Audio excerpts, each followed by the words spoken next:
a Technology Quarterly on health and AI. Discovery by machine. Intelligent design.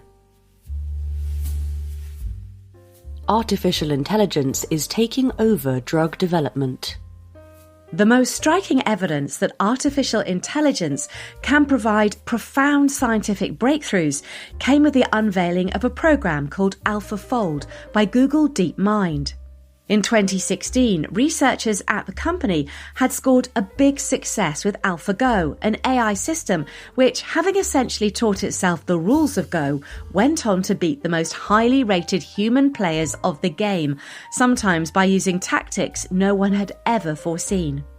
This emboldened the company to build a system that would work out a far more complex set of rules, those through which the sequence of amino acids, which defines a particular protein, leads to the shape that sequence folds into when that protein is actually made.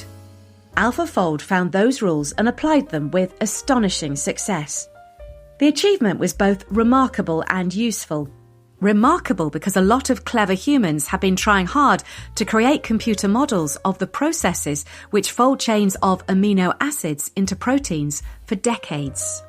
AlphaFold bested their best efforts almost as thoroughly as the system that inspired it trounces human Go players. Useful because the shape of a protein is of immense practical importance. It determines what the protein does and what other molecules can do to it. All the basic processes of life depend on what specific proteins do. Finding molecules that do desirable things to proteins, sometimes blocking their action, sometimes encouraging it, is the aim of the vast majority of the world's drug development programs. Because of the importance of proteins' three-dimensional structure, there is an entire sub-discipline largely devoted to it, structural biology. It makes use of all sorts of technology to look at proteins through nuclear magnetic resonance techniques or by getting them to crystallize, which can be very hard, and blasting them with X-rays. Before AlphaFold, over half a century of structural biology had produced a couple of 100,000 reliable protein structures through these means. AlphaFold and its rivals, most notably a program made by Meta, have now provided detailed predictions of the shapes of more than 600 million. As a way of leaving scientists gobsmacked, it is a hard act to follow. But if AlphaFold's products have wowed the world, the basics of how it made them are fairly typical of the sort of things deep learning and generative AI can offer biology. Trained on two different types of data, amino acid sequences and three-dimensional descriptions of the shapes they fold into, AlphaFold found patterns that allowed it to use the first sort of data to predict the second. The predictions are not all perfect. Chris Gibson, the boss of Recursion Pharmaceuticals, an AI-intensive drug discovery startup based in Utah, says that his company treats AlphaFold's outputs as hypotheses to be tested and validated experimentally. Not all of them pan out, but Dr. Gibson also says the model is quickly getting better. This is what a whole range of AIs are now doing in the world of biomedicine and specifically drug research, making suggestions about the way the world is that scientists could or would not come up with on their own. Trained to find patterns that extend across large bodies of disparate data, AI systems can discover relationships within those data that have implications for human biology and disease. Presented with new data, they can use those patterns of implication to produce new hypotheses which can then be tested. The ability of AI to generate new ideas provides users with insights that can help to identify drug targets and to predict the behavior of novel compounds, sometimes never previously imagined, that might act as drugs.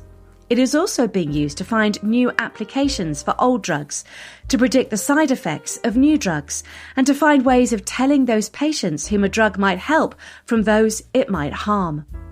Such computational ambitions are not new. Large-scale computing, machine learning and drug design were already coming together in the 2000s, says Vijay Pandey, who was a researcher at Stanford University at the time.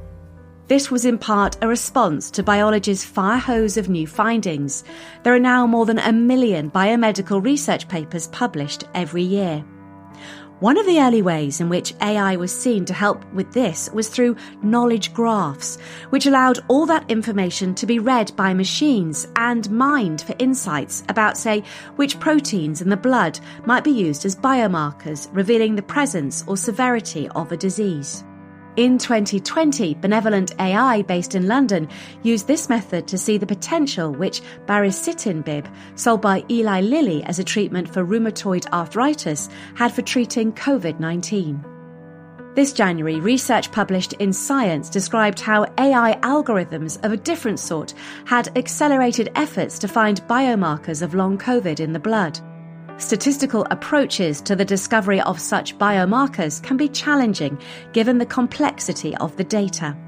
AIs offer a way of cutting through this noise and advancing the discovery process in diseases both new, like long COVID, and hard to diagnose, like the early stages of Alzheimer's.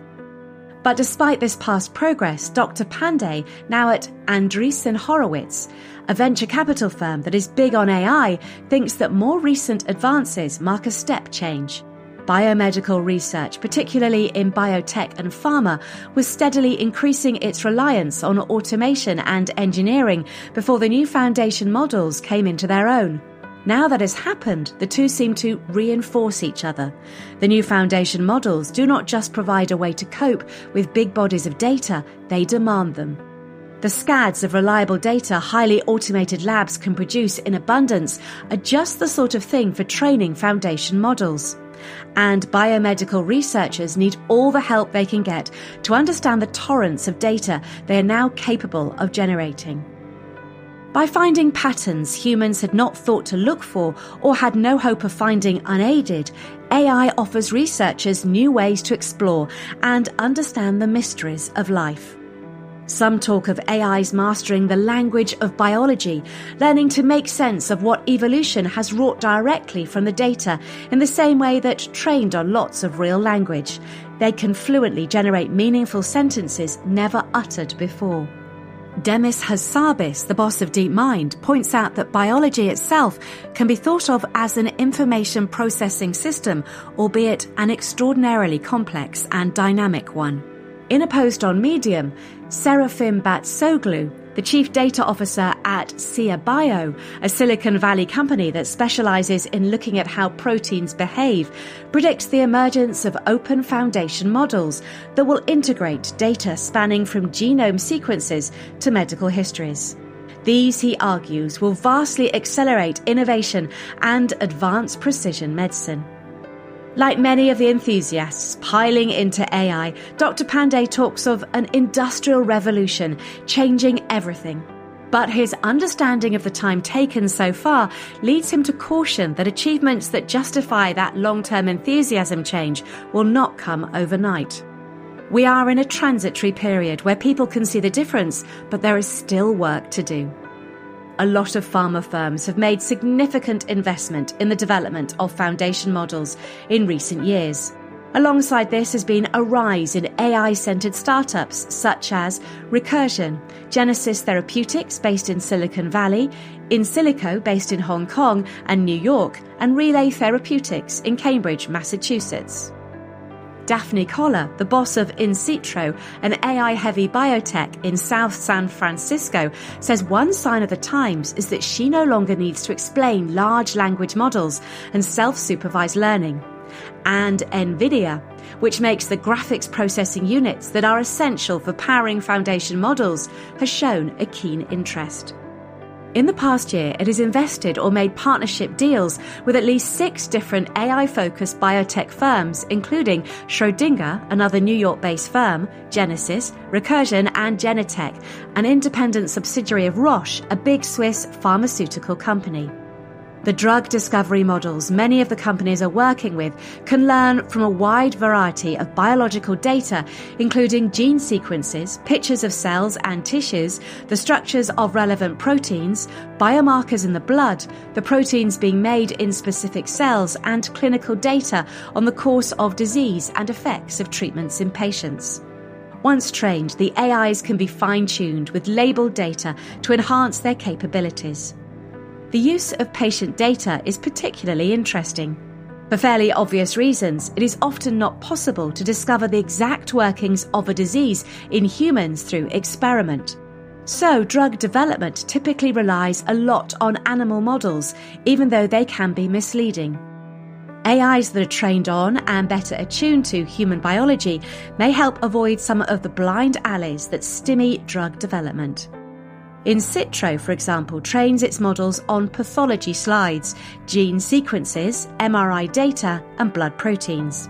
One of its models is able to connect changes in what cells look like under the microscope, with underlying mutations in the genome and with clinical outcomes across various different diseases. The company hopes to use these and similar techniques to find ways to identify subgroups of cancer patients that will do particularly well on specific courses of treatment. Sometimes finding out what aspect of the data an AI is responding to is useful in and of itself.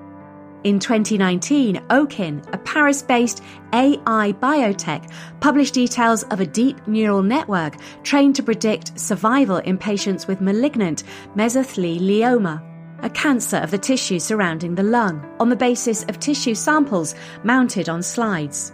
It found that the cells most germane to the AI's predictions were not the cancer cells themselves, but non-cancerous cells nearby. The Okin team brought extracellular and molecular data into the picture and discovered a new drug target. In August last year, a team of scientists from Indiana University, Bloomington, trained a model on data about how cancer cells respond to drugs, including genetic information, and the chemical structures of drugs, allowing it to predict how effective a drug would be in treating a specific cancer. Many of the companies using AI need such great volumes of high-quality data, they are generating it themselves as part of their drug development programs, rather than waiting for it to be published elsewhere. One variation on this theme comes from a new computational sciences unit at Genentech, which uses a lab-in-the-loop approach to train their AI. The system's predictions are tested at a large scale by means of experiments run with automated lab systems. The results of those experiments are then used to retrain the AI and enhance its accuracy. Recursion, which is using a similar strategy, says it can use automated laboratory robotics to conduct 2.2 million experiments each week. As pharma firms become increasingly hungry for data, concerns about the privacy of patient data are becoming more prominent. One way of dealing with the problem used by Okin, among others, is federated learning, in which the training data it needs to build an atlas of cancer cell types never leaves the hospital where the tissue samples required are stored. What the data can offer in terms of training is taken away. The data themselves remain. The implications of AI go beyond understanding disease and on into figuring out how to intervene. Generative AI models, such as Protein SGM from the University of Toronto, are now powerful tools in protein design because they are not merely able to picture existing proteins, but also to design new ones, with desired characteristics that do not currently exist in nature, but which are possible ways of embodying a desired function. Other systems allow chemists to design small molecules that might be useful as drugs as they interact with a target in a desired way. At every stage, the AI hypotheses need to be checked against reality. Even so, such an approach seems to speed up discovery. A recent analysis of drugs from AI-intensive firms carried out by BCG, a consulting group, found that of 8 drugs for which information was available, 5 had reached clinical trials in less than the typical time for doing so. Other work suggests AI could yield time and cost savings of 25% to 50% in the preclinical stage of drug development, which can take 4 to 7 years. Given the cost in time and money of the whole process, which can be several billions of dollars for a single drug, improvements could transform the industry's productivity. But it will take time to know for sure. Drug pipelines are still slow. None of these promised new drugs has yet gone to market. Encyclico Medicine is one of the companies hoping for that to change. It uses a range of models in its drug development process. One identifies the proteins that might be targeted to influence a disease. Another can design potential new drug compounds. Using this approach, it identified a drug candidate which might be useful against pulmonary fibrosis in less than 18 months and at a cost of $3 million, a fraction of the normal cost. The drug recently started phase 2 trials. A lot of pharma firms in China are doing deals with AI-driven companies like In Silico in the hope of seeing more of the same. Some hope that such deals might be able to boost China's relatively slow-growing drug development businesses. China's contract research organizations are already feeling the benefits of AI-fueled interest in new molecules from around the world. Investment in AI-assisted drug discovery in China was more than $1.26 billion in 2021. The world has seen a number of groundbreaking new drugs and treatments in the past decade. The drugs targeting GLP-1 that are transforming the treatment of diabetes and obesity, the CAR-T therapies enlisting the immune system against cancer, the first clinical applications of genome editing. But the long haul of drug development, from discerning the biological processes that matter to identifying druggable targets, to developing candidate molecules, to putting them through preclinical tests and then clinical trials, remains generally slow and frustrating work. Approximately 86% of all drug candidates developed between 2000 and 2015 failed to meet their primary endpoints in clinical trials. Some argue that drug development has picked off most of biology's low-hanging fruit, leaving diseases which are intractable and drug targets that are undruggable. The next few years will demonstrate conclusively if AI is able to materially shift that picture. If it offers merely incremental improvements, that could still be a real boon. If it allows biology to be deciphered in a whole new way, as the most boosterish suggest, it could make the whole process far more successful and efficient, and drug the undruggable very rapidly indeed. The analysts at BCG see signs of a fast-approaching AI-enabled wave of new drugs. Dr. Pandey warns that drug regulators will need to up their game to meet the challenge. It would be a good problem for the world to have.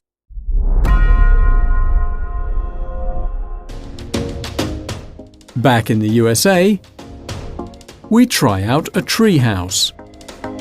There are trees everywhere in the Pacific Northwest region of the United States. Some of these trees, such as the old-growth giants, are hundreds of years old. The forests are home to a diverse range of wildlife, insects, birds, mammals large and small, and the occasional human. On the edge of the Gifford-Pinchot National Forest in Washington State, a huge cedar tree rises tall above a clear stream, and high up in its branches is a large wooden treehouse.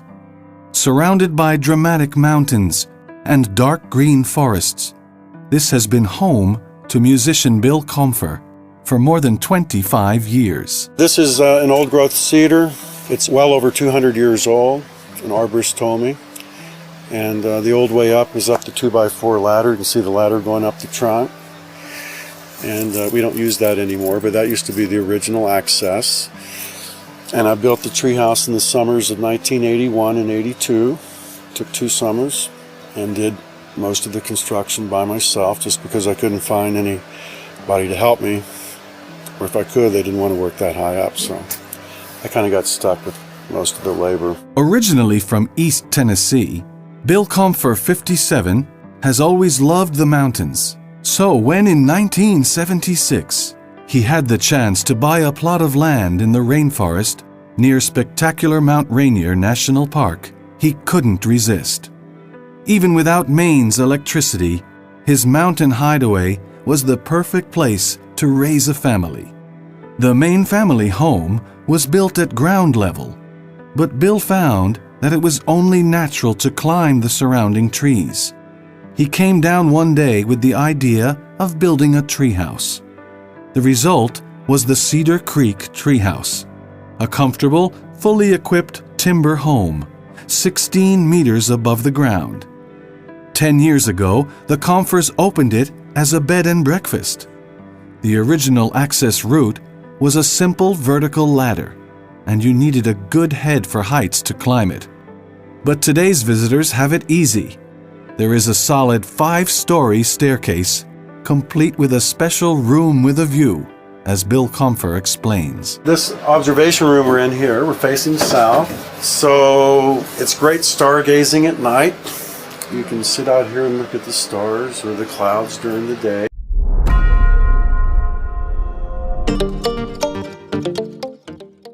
Create an air of mystery. In a world growing increasingly banal and familiar, what seems enigmatic instantly draws attention.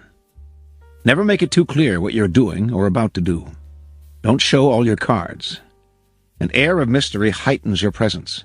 It also creates anticipation. Everyone will be watching to see what happens next. Use mystery to beguile, seduce, even frighten. Beginning in 1905, rumors started to spread throughout Paris of a young Oriental girl who danced in a private home wrapped in veils that she gradually discarded. A local journalist who had seen her dancing reported that a woman from the Far East has come to Europe, laden with perfume and jewels, to introduce some of the richness of the Oriental color and life into the satiated society of European cities. Soon everyone knew the dancer's name, Mata Hari. Early that year, in the winter, small and select audiences would gather in a salon filled with Indian statues and other relics while an orchestra played music inspired by Hindu and Javanese melodies. After keeping the audience waiting and wondering, Mata Hari would suddenly appear in a startling new costume. A white cotton brassiere covered with Indian-type jewels. Jewel bands at the waist, supporting a sarong that revealed as much as it concealed. Bracelets up the arms. Then Mata Hari would dance in a style no one in France had seen before, her whole body swaying as if she were in a trance. She told her excited and curious audience that her dances told stories from Indian mythology and Javanese folktales. Soon the cream of Paris and ambassadors from far-off lands were competing for invitations to the salon, where it was rumored that Mata Hari was actually performing sacred dances in the nude.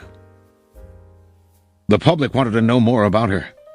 She told journalists that she was actually Dutch in origin, but had grown up on the island of Java. She would also talk about time spent in India, how she had learned sacred Hindu dances there, and how Indian women can shoot straight, ride horseback, and are capable of doing logarithms and talk philosophy. By the summer of 1905, although few Parisians had actually seen Mata Hari dance, her name was on everyone's lips. As Mata Hari gave more interviews, the story of her origins kept changing. She had grown up in India. Her grandmother was the daughter of a Javanese princess. She had lived on the island of Sumatra, where she had spent her time horseback riding, gun in hand, and risking her life. No one knew anything certain about her, but journalists didn't mind these changes in her biography. They compared her to an Indian goddess, a creature from the pages of Baudelaire, whatever their imagination wanted to see in this mysterious woman from the East. In August of 1905, Mata Hari performed for the first time in public. Crowds thronging to see her on opening night caused a riot. She had now become a cult figure, spawning many imitations. One reviewer wrote, "Mata Hari personifies all the poetry of India, its mysticism, its voluptuousness, its hypnotizing charm." Another noted, "If India possesses such unexpected treasures, then all Frenchmen will emigrate to the shores of the Ganges." Soon the fame of Mata Hari and her sacred Indian dances spread beyond Paris. She was invited to Berlin, Vienna, Milan. Over the next few years she performed throughout Europe, mixed with the highest social circles, and earned an income that gave her an independence rarely enjoyed by a woman of the period. Then, near the end of World War I, she was arrested in France, tried, convicted, and finally executed as a German spy. Only during the trial did the truth come out. Mata Hari was not from Java or India, had not grown up in the Orient, did not have a drop of Eastern blood in her body. Her real name was Margarethe Zelle, and she came from the solid northern province of Friesland, Holland. When Margarethe Zelle arrived in Paris in 1904, she had half a franc in her pocket. She was one of the thousands of beautiful young girls who flocked to Paris every year, taking work as artists, models, nightclub dancers, or vaudeville performers at the Folies Bergère. After a few years, they would inevitably be replaced by younger girls, and would often end up on the streets, turning to prostitution, or else returning to the town they came from, older and chastened. Zella had higher ambitions. She had no dance experience, and had never performed in the theater. But as a young girl, she had traveled with her family and had witnessed local dances in Java and Sumatra. Zella clearly understood that what was important in her act was not the dance itself, or even her face or figure, but her ability to create an air of mystery about herself. The mystery she created lay not just in her dancing, or her costumes, or the stories she would tell, or her endless lies about her origins. It lay in an atmosphere enveloping everything she did. There was nothing you could say for sure about her. She was always changing, always surprising her audience with new costumes, new dances, new stories. This air of mystery left the public always wanting to know more, always wondering about her next move. Mata Hari was no more beautiful than many of the other young girls who came to Paris, and she wasn't a particularly good dancer. What separated her from the mass, what attracted and held the public's attention and made her famous and wealthy, was her mystery. People are enthralled by mystery. Because it invites constant interpretation, they never tire of it. The mysterious cannot be grasped, and what cannot be seized and consumed creates power.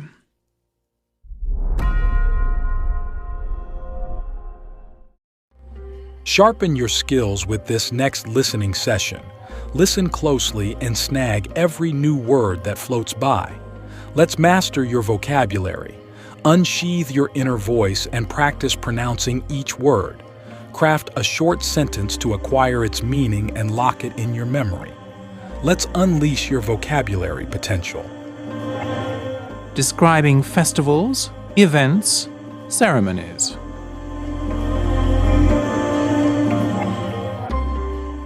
Sarah, welcome back. How was your trip to China? It was fantastic. It's an amazing country with a fascinating history. There are so many things to see. Oh yeah? So what do you remember most about it? Well, one really interesting thing was the Dragon Boat Festival.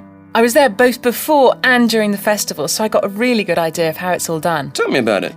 It takes place on the 5th day of the 5th month of the Chinese lunar calendar, and it combines the sports event with a traditional celebration based on the legend of Chu Yuan, who lived 2,300 years ago. So what's the legend about? Well, his story is quite tragic, really.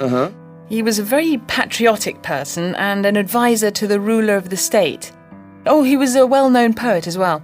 Anyway, he was in favour of an unpopular policy and was banished to a place south of the Yangtze River. Eventually, he drowned himself because he was so unhappy over his banishment. Then the village people went out to search for him and they threw rice dumplings into the water to keep dragons and evil spirits away from his body. Oh, so that's why they have dragon-shaped boats for the festival. Yeah, that's right. Weeks before the festival, they start repainting and polishing the carved boats. And the boat race contestants do a lot of training as well. So what happens at the festival nowadays? Do people still go out in their boats and throw rice in the water?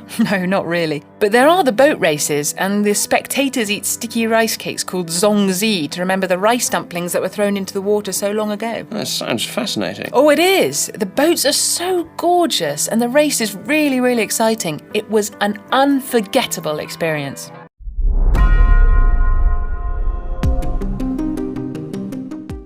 From an Indian fable, The Wasp and the Prince.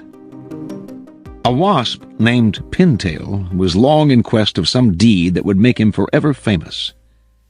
So one day he entered the king's palace and stung the little prince, who was in bed. The prince awoke with loud cries. The king and his courtiers rushed in to see what had happened. The prince was yelling as the wasp stung him again and again.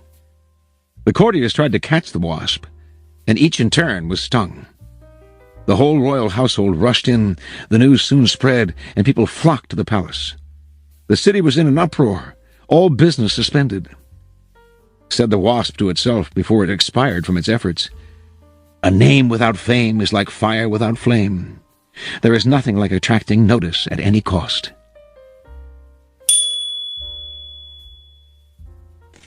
From Pietro Aretino. Even when I'm railed at, I get my quota of renown. From The Court Artist by Martin Vanke. A work that was voluntarily presented to a prince was bound to seem in some way special.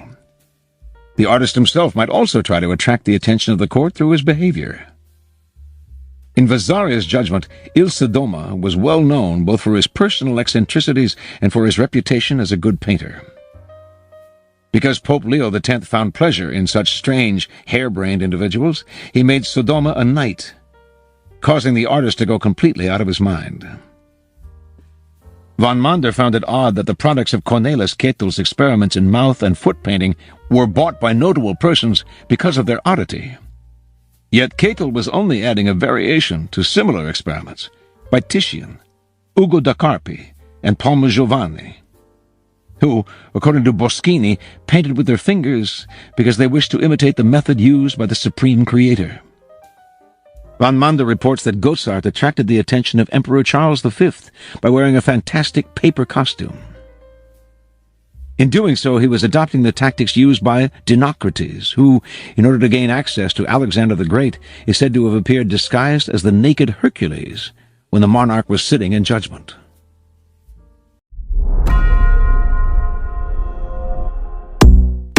Language, without a doubt, is the most powerful tool in human communication. Among the many languages spoken worldwide, English has become the lingua franca of global interaction, paving the way for people from different cultures and backgrounds to connect and share ideas.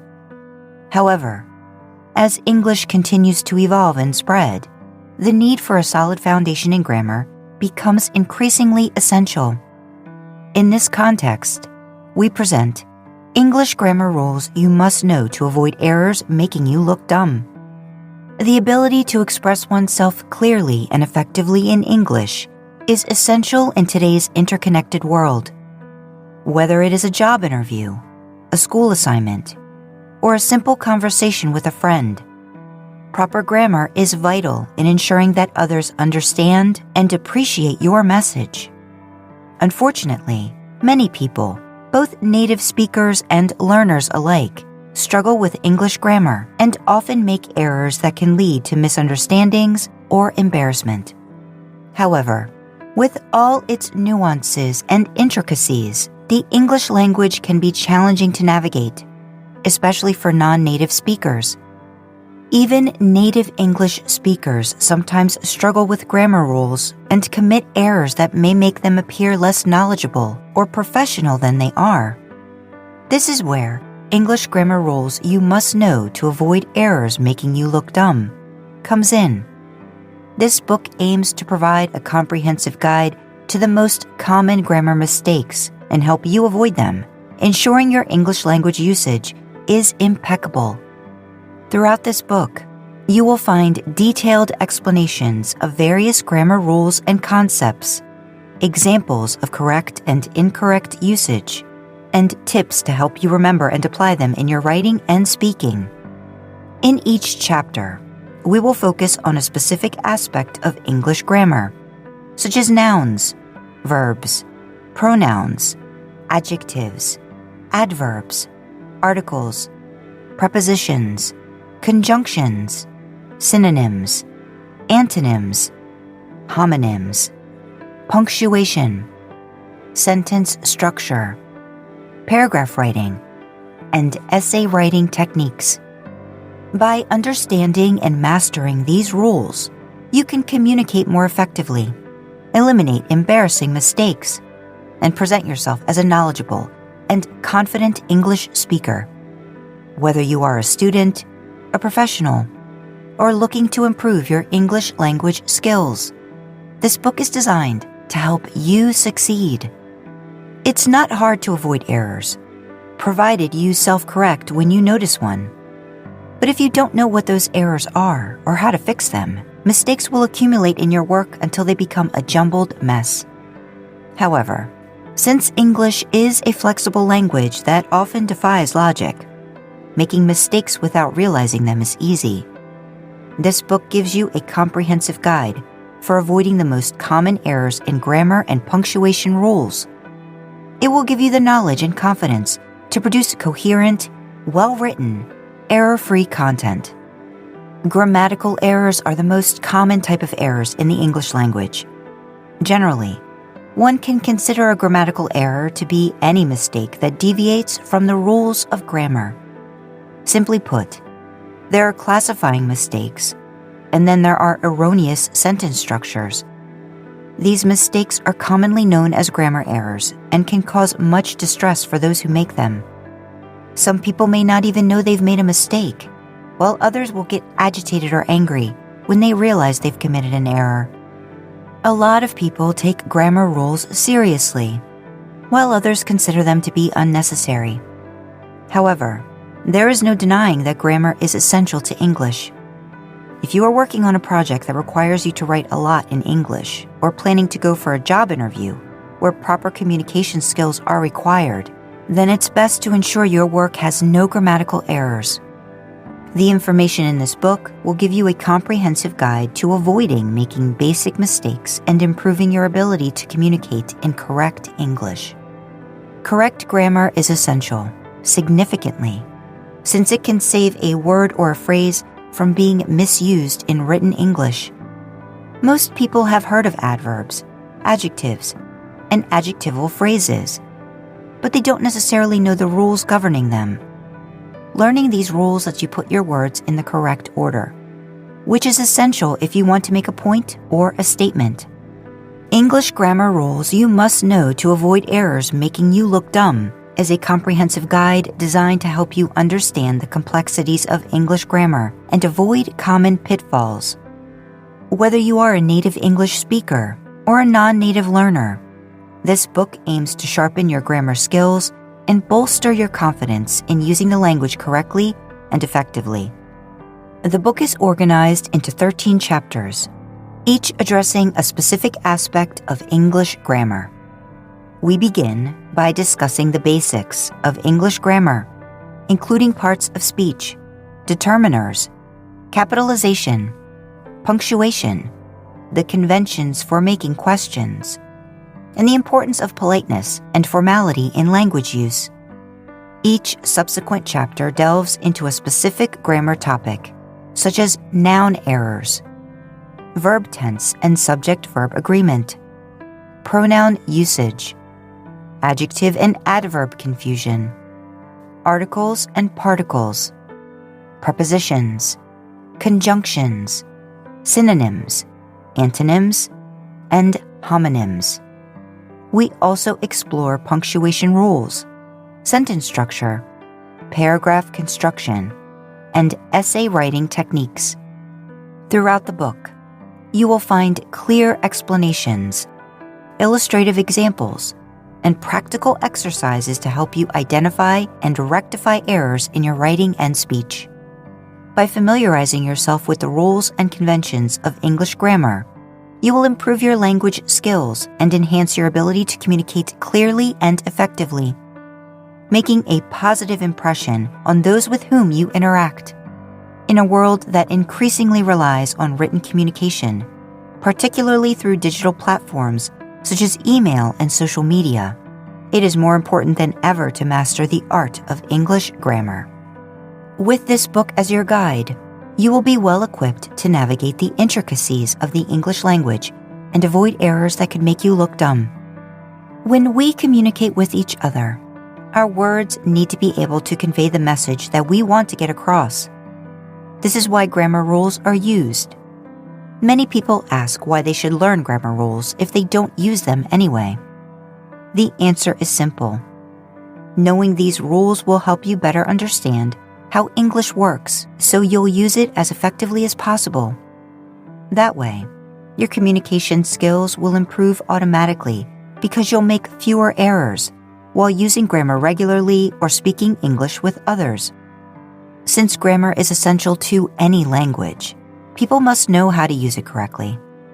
This book teaches a wide variety of grammar rules that are often misused or not understood by our society today, and corrects them to increase levels of proper usage and understanding. It is important to remember that language evolves and changes over time. When English was first created, there wasn't as much word choice and freedom of speech, so grammar rules have changed. This book is there to help teach you what has become new grammar rules since English was created. Learning proper grammatical rules can help you communicate more effectively.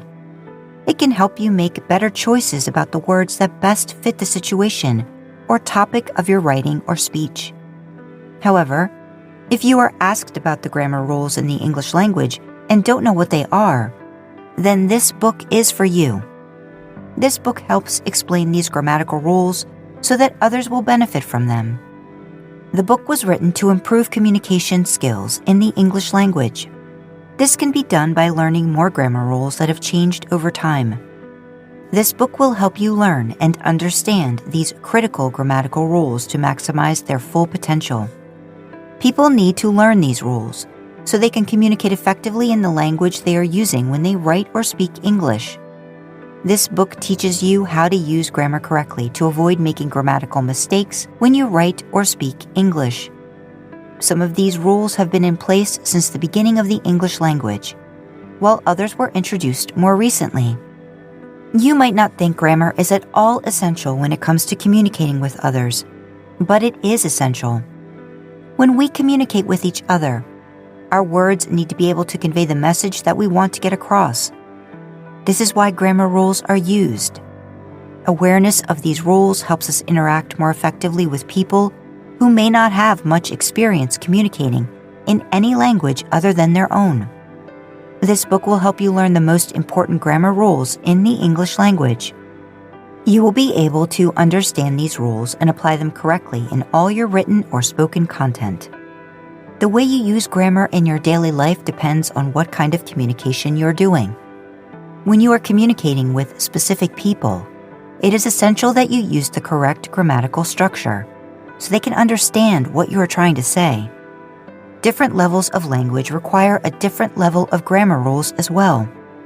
This means that if a simple sentence requires more complex grammar rules, a complex sentence requires even more complex rules.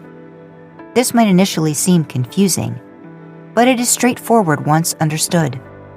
In a world that increasingly relies on written communication, particularly through digital platforms such as email and social media, it is more important than ever to master the art of English grammar. With this book as your guide, you will be well equipped to navigate the intricacies of the English language and avoid errors that could make you look dumb. So, let's embark on this journey to better understand and master the rules of English grammar. Your newfound knowledge and confidence will undoubtedly serve you well in both your personal and professional endeavors.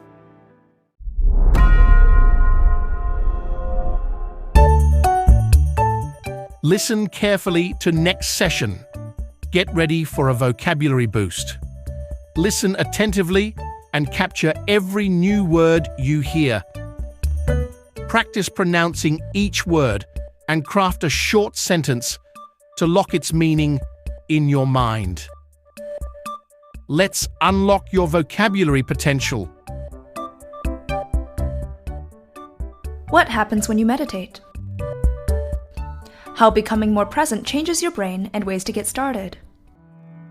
The benefits of meditation have long been touted: relief from stress and anxiety, and an increased ability to focus. Stanford looks at how meditation prompts our body and brain to make these adjustments. What happens in the brain? Meditation is an intentional practice to cultivate awareness using concentration, says Angela Lumba-Brown, a clinical associate professor of emergency medicine and co-director of the Stanford Brain Performance Center. That concentration can affect neurotransmitters in our brains. Each of our billion neurons can send 5 to 50 neurochemical signals per second, she says, allowing our brains to rapidly communicate with our body.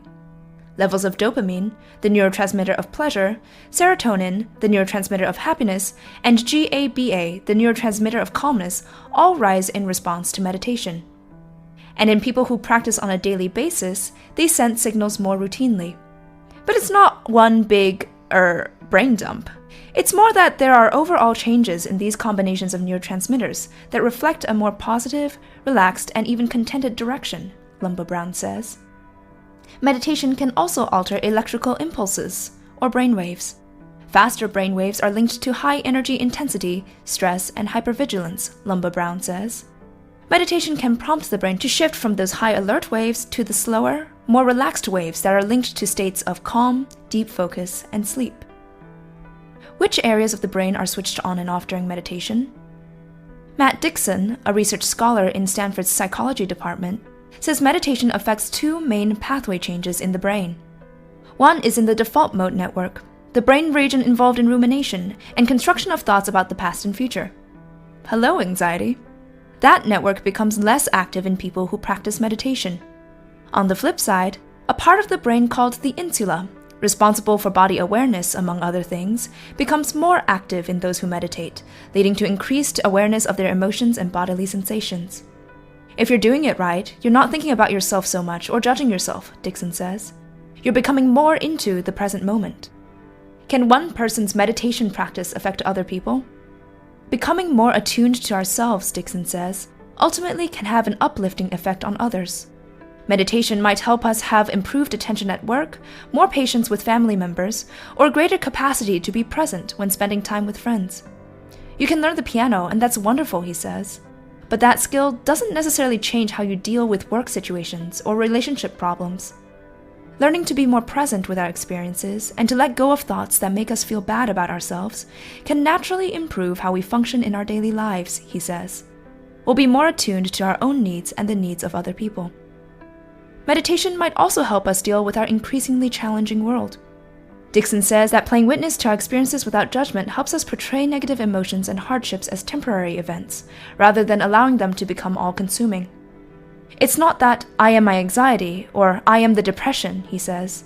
By observing them as just an experience that comes and goes, they lose their concreteness. How to get started? Make use of guided meditations. Guided meditations may be the simplest way to begin a journey of meditation and mindfulness. They provide external support to help you achieve beneficial meditation, Lumber-Brown says. There's a progressive letting go of typical thoughts.